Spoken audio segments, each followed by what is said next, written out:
Hey, this is Katie Jeter with the Public Affairs Program here on KNDY. This week, I sat down with Lynn Runnebaum, who is a part of the Black Hawk Cycle Club. This group with other volunteers are helping clean up the Veterans Wall that is by the Legion here in Marysville.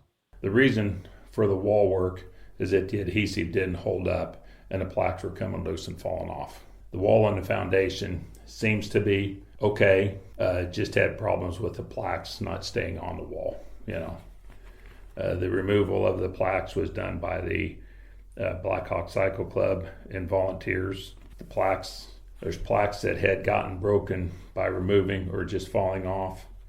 The remainder of the plaques are up at the memorial to be picked up by the veterans. If there's any questions, I have two guys' phone numbers. Will be a long process. Please be patient. We'll try to keep everybody informed as progress goes. And it'll take some time to get things prepared for the wall. Well, we're going to be going into winter. You got to work with different contractors for different phases of it. It's going to take some time to go ahead and get everything organized. And we got the plaques off. We have to get the wall prepped, and any imperfections that's on there that we need to go ahead and get repaired. So it's going to be, we're working on it all the time, but as far as to give anybody any kind of a completion date, it's going to be a rather long process. When the wall started out, the ground breaking was in like 2006, and I think the memorial wall was open in 2008. So it took about 2 years to do it the first time, and it's going to take some time to, get it the second time and go from there. It was an easy decision to redo the wall.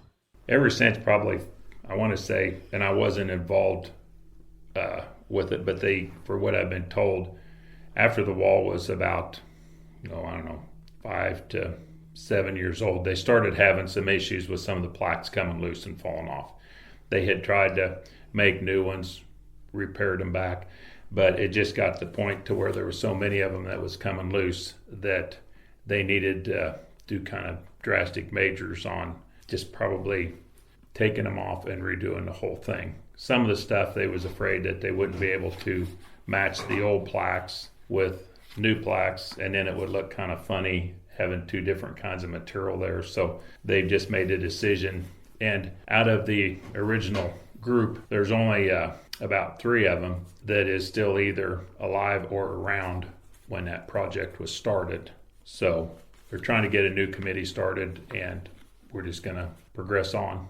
Everything was, like I say, with the wall and the foundation is good. It's just a matter of the plaques didn't adhere to the wall like what was being hoped, and the adhesive had gave loose, and they started having some issues with stuff either falling off or being loose, and then moisture would get back there, and then you was just having all kinds of problems.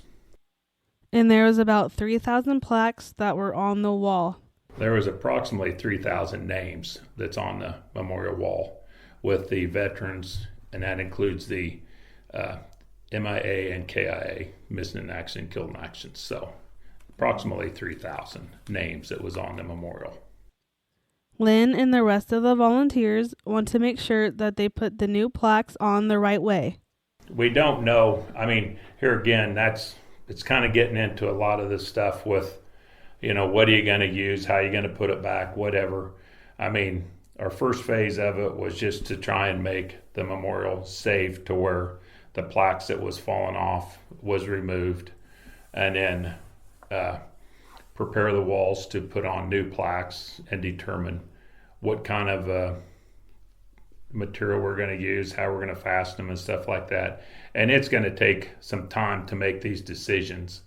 And we want to make sure that we are doing it the right way and the best thing for the memorial wall and the community itself. The plan is to have a small board so some of the decisions won't be going in different directions.